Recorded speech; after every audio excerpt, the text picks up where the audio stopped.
Hello YouTube world, welcome back to the channel. Thanks for tuning in. I'm Dusty, and this is the Shred Academy. On today's episode, we're gonna talk drops and why you should never leave any type of drop in the two-wheeled lift fashion. We're gonna visit a number of different types of drops on the hill today and talk about the 3 different ways that you can approach drops. Hey guys, small commercial. I'm looking for a few sponsors to help me get to the Fox US Open of Mountain Biking in Killington, Vermont. Now, a few weeks ago, we went to the US Gravity Nationals here in Henderson, and we won the Masters 40 to 44 cat. That's why we're wearing gold and got a big number plate. Now, I need 3 sponsors to go on the front of my jersey and 3 sponsors to go on my sleeve. Now, the front of my jersey is $300. It gets you a whole bunch of perks like getting recognized on my Instagram, on my channel. You can provide links if you have something you'd like me to promote. My sleeve is $100, and there'll only be 3 of those. It'll go sleeve and sleeve. So those guys will also be recognized on the channel, a little less than the front guys, but nonetheless would really appreciate the support. So if you'd like to help out, comment in the bottom what you'd like to help with, and I'll reach out to you how we can get this set up. Now, please don't send me any super thanks for this because YouTube cuts super hats in half and I only get half of them. So that's not gonna really help me get there. Help me take the Shred Academy to the Fox US Open of mountain biking in 3 weeks. Really need your support, guys. Thanks a lot. We're gonna start off pretty basic with the ledge drop. Now this guy is about 1.5 feet tall, and you can only really approach this, or should only approach this, in 2 different ways. You can approach this with the front tire roll, and then let the back tire fall down. Or we can approach this with the push, letting the front tire plane out straight, and then letting the back tire drop off as it rolls off, and then landing straight back in the attack position.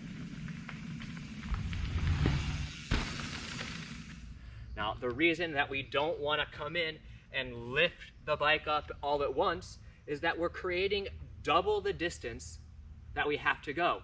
If I lift the bike all up here, I've got to bring the whole bike from here and make it travel the whole bike length before it gets to there.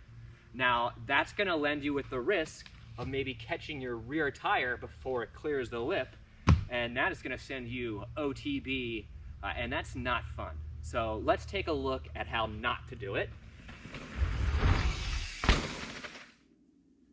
All right, let's take a look at how we should never take any drop, and that's lifting the whole bike up at once or unweighting the whole bike at once and creating that 2-wheel lift. So let's take a look at the 2 main reasons we don't want to do this, ever. First reason is you're going to create double the distance you have to travel. Now, look at this. I have unweighted the bike, and the bike still has to go a whole bike length before it leaves the drop. But I am unweighted. I've took all the weight off the bike. So this rear tire, right, has to travel all that distance to fall off.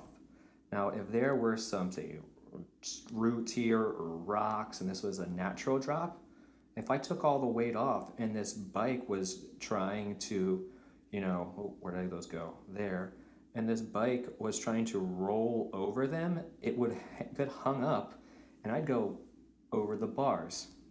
As well, if I was able to get this rear tire up, okay, I might catch that rear tire as I fall. Notice that I'm falling back down and my body hasn't even left the lip yet. So if I catch my rear tire, I could go OTB. Now, the second reason we want to stay away from this is that it really creates no good motion with the bike. As I explode up here, the force is literally just going straight into my shoulders and it stops. There's no me using my legs to help continue the upward motion of the front wheel, or there's no ability for me to really create any body bike motion to create the arc. I'm gonna basically just go up, I'm gonna get stuck there, and then I'm gonna wait to fall. And that's exactly what happens, okay? I can't even pick the bike up. I actually almost pull myself down to the bike. So as I land, which brings us to 3 reasons, watch how harsh this landing is. Boom, right? Okay, I've compressed all the way. I've got a whole lot of shock compression going on there. Not very friendly. And it's really all because I go up, stop, right? And now I'm just falling. I really have no control over the bike. I've become literally just a passenger. So let's look at the right way to do this and not get hurt. And now we're gonna have a look at the 2 different ways that you should approach a flat ledge drop like this.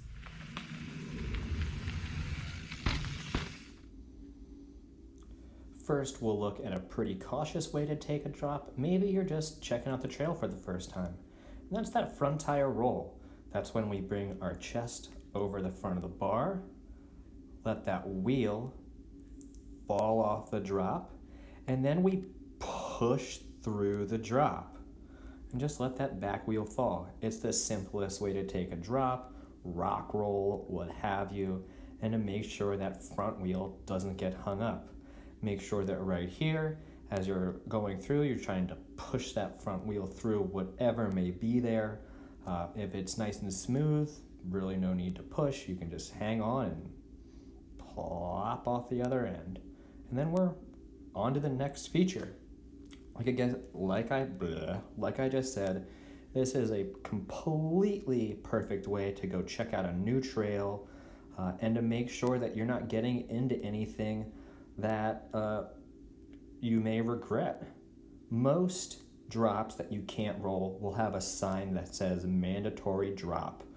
So just keep a lookout for your signage on the trails.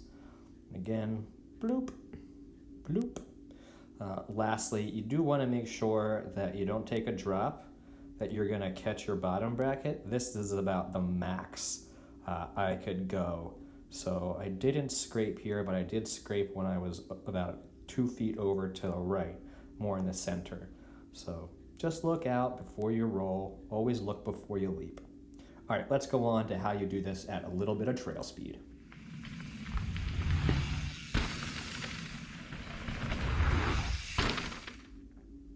All right, let's look at the second way to correctly do this.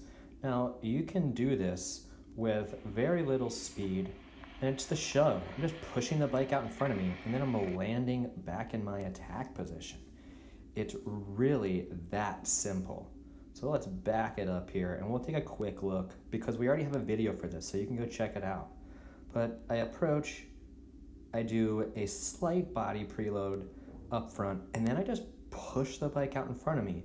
Now to notice how my weight is over that rear wheel and it's still in the rear wheel, that means if there was a bunch of rocks there, I would just be able to push right through and push my feet into them, and I'm not going to get hung up. As well, I'm not traveling any extra distance I have to clear. I'm just going to actually just drop off the end, bloop, dropping off, and then I just pull myself kind of back to center and land in that attack position. Super nice and comfortable. Notice how I don't go nearly far down as I did when I used the 2-wheel lift. I'm still very much in control here. So this is probably the best way to do it. And the faster you go, the less accentuated movements you need. Let's take a look at this going pretty fast. Just take a quick look here at a trail speed. And at this speed, you can almost just ride right off, but you do want to put your body in a few advantageous positions. And that's getting that body into the back third of the bike. And you can kind of just scoot the bike through at speed. You don't really have to push really hard.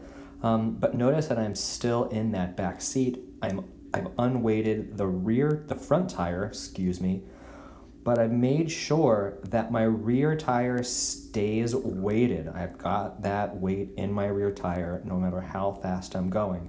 And then as I leave the drop, I can then pull myself back to attack position and land with my weight in that bottom bracket and then cruise on to the next feature. So let's look at this really quick at speed, at natural speed. Quick, and here we go. Right? So super easy, no need to create any upwards lift and almost die. But Dusty, what if you want to create a gap off of a small drop like this and land 17 feet away? Well, that means we're going to have to look to the J-hop to create that arc. So let's take a look at that real quick.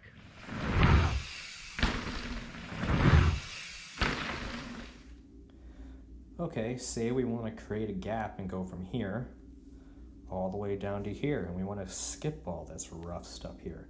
We're going to have to create some sort of arc to get there, and we don't want to do it with the version because we'll never make it. So let's see what happens. We're going to come in, and we're coming in really fast. So as we come in, we preloaded, and now we're going to start to explode. Now, my front tire basically leaves the drop right at the edge, and I'm starting this upwards path for my front wheel. But I want to make sure that this front wheel, or this rear wheel, excuse me, doesn't leave till it gets to the end. Now, as I take this bike length travel to the edge, I'm going to be trying to get my body to grow taller on the bike, so as I explode off the edge, my flight path is nice and tall. So let's take a look as I go forward here. Notice I'm growing taller on the bike, and that's giving me plenty of room to pull the bike up and make this bigger arc. Now, once I leave the lip, I'm gonna pick up. Notice that I pick up right here. I pick up the bike and I'm rolling it through, looking for my landing, and then setting it down and going on to the next feature. You would never make this distance with just pulling straight up.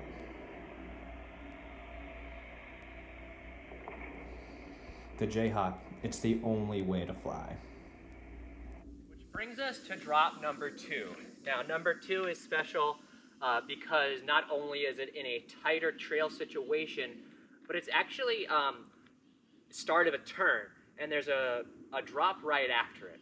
Now, we have one of two options. If we're going kind of slow, we can just roll this, and we'll go through that. Now, if you're going at trail speed, you've got one drop and then two drops. So you basically have to set yourself up for the second drop at the first drop. So what one are we going to use? Now, at trail speed, probably going to want to push the bike out from underneath of you and just float off. We're not going to want to lift up the whole bike at once, travel an extra distance, and then land down it all in this mess where there's a bunch of braking bumps, because we have to get ready for, wait for it, a whole another drop, which is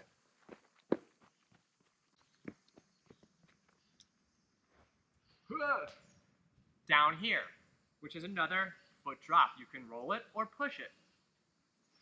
And there's more trail after it. So you want to land nice and confident to push for the next section and not land all hard and get all squirrely like you do with that double tire lift. So let's take a look at how you'd approach this at the two different trail speeds, going a little slower and then cruising. Okay, let's take a look at how not to take these two consecutive drops with that two tire lift. Now, as you see, I come here, I preload. Now, right here, my arm just smack at the end, and I can feel it in my shoulders. Now, what this does is it stops my upward motion, and I basically almost go into that dead sailor because I start to fall to the side there. Now, watch as I land as well.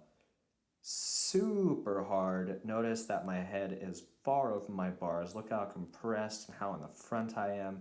Super not great.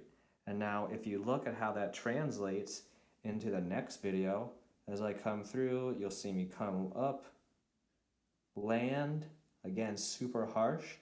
And now I have to kind of slow down to get ready to do it again. And again, I'm unweighted and I don't feel safe really doing this. But again, we'll look, super harsh landing, just not the most safe and stable way to take a drop. So let's go back, we'll kind of look at this together here. Let's have a play here. And then we'll go on over and check how it looks here.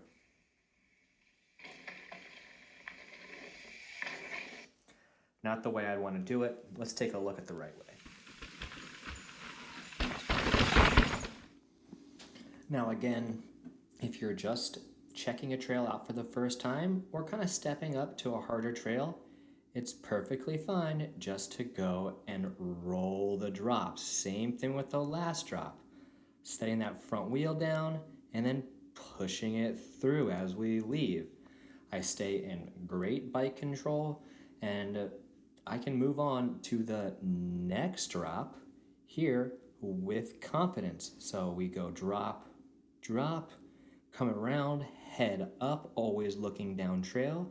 And then I'm set up for this one in a great attack position. Elbows bent, chest facing down trail, head looking down trail, not paying attention what's right here. I've already checked out this drop all the way back there. So as we roll through, just boom, and we're on to the next feature. Super simple and a safe way to check out a new trail or to step up to a more difficult trail than you're used to.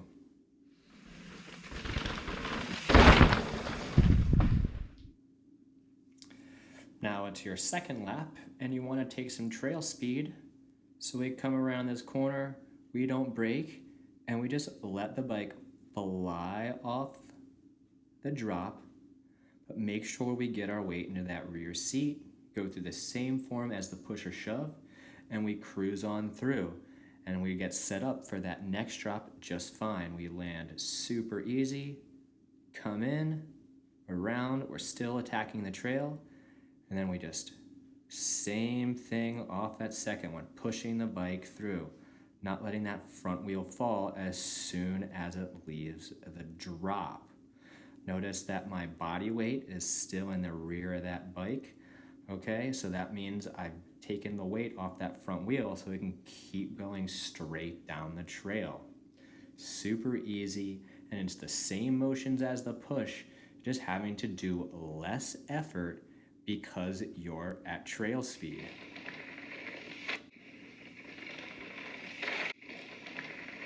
Which brings us to our final type of drop. And that's a drop that necessarily has a gap. You can't just roll down.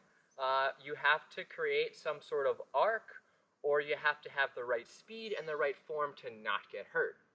Now, I'm not even going to attempt to do the two-wheel lift off of this drop because that's going to lead to possibly me getting hurt and then video stop. We'll call this a 1.5 feet, 1.5 feet to the back of me, 3.5, 4.5, 5.5, 6.5, 7.5, 8.5. We're going to call it 9, so we're not catching these roots. So that's a 9-foot gap. Now you do have a, I want to say 3 foot. We'll call this 3 feet, 3 foot drop to help you get that distance. So you don't have to create a huge arc, but you have to do something, or you have to have the speed to kind of just ride right off of it. So let's take a look at the form we want to use if we had proper trail speed, and we can basically just roll right off this thing. But we want to have good form. All right, let's take a look at how to do a gap drop where you have to get point A to point B, and first we'll do it with trail speed. So this is trail speed. All right, so now as we come back and look at this here, Let's get me into frame. Again, I'm coming in nice and relaxed. I'm not like already hunched down in an incredible attack position. Now, as I come to the edge of this here, this is where I start to drop down into a little bit of an attack position, and I'm gonna let that front wheel go out in front of me. And as it goes out in front of me, notice how I start to shift my hips to that back third of the bike. That's taking the weight off the front wheel and letting it plane straight out. We don't want that front wheel falling as soon as it's left. We're gonna feel like we're getting bucked forward. We wanna ride straight off this thing and then just fall down into the landing. Now, as I leave the lip, notice I'm in the back seat, right? And now, as I come down to the landing, I'm gonna literally pull myself back to the attack position, okay? Land front tire first, then rear tire, and we'll ride away nice and easy, slow impact. Now say that you come in a little slow. This feature has a berm before it. So say you're gonna get a little high-sided in, and you're not gonna have enough speed to kind of use the push form, and you need to create a little arc. Now, certainly, we're not gonna just go straight up, because we've already learned what that does previously. So we don't need to repeat it. So we're gonna have to create some sort of arc to gain that little bit of extra distance. And we're gonna use the J-hop. So let's take a look at that and how that applies to going off a drop with a gap. Now, let's say we come in with not enough speed and we have to create a little bit of an arc to make it to that landing. So as I come into this frame here, still again in that nice relaxed attack position, okay? And then I'm gonna initiate that J-hop. Now, notice that I still get that third of my body kind of in that rear seat. I've got good upwards motion, all right? But I haven't taken my weight off of this rear wheel. It doesn't matter that there's a whole bunch of chunk right here. I just plow right through it, right? Take off, and then we roll the bike through, extend, get ready to land. A much bigger impact, but still works way better than trying to pick my bike up and then fall down with that two-wheel lift. So again, we've got the J-hop form, guys. And now we're gonna go back over to just trail speed and being able to push the bike forward. Now, this just isn't riding off the lip or the drop. I'm definitely making sure that I'm counterweighting here. Notice my body position, arms out, hips back, and that allows me to create a counterweight to make this front wheel plane out so this rear wheel can then just fall off. And we'll create that nice little arc, just like so. Boom. Well guys, that's my video on why not to ever use the two-wheel lift method for any style of drop. It's gonna lead to you getting hurt eventually, and it's not helping you progress your riding whatsoever. So if you wanna look at how to progress your drops, take a look at the video links here. Hopefully they pop up here. If they don't, they're in the description below. Anyway, you guys have a great rest of your day. Don't forget to support the channel by sharing, and subscribing. Thinking about becoming a Patreon, please do. It really helps support me so I can pay my bills and keep making these videos for you guys, which I absolutely love doing. Don't forget to ride safe, ride hard, always be kind to each other. We'll see you in the next video, guys.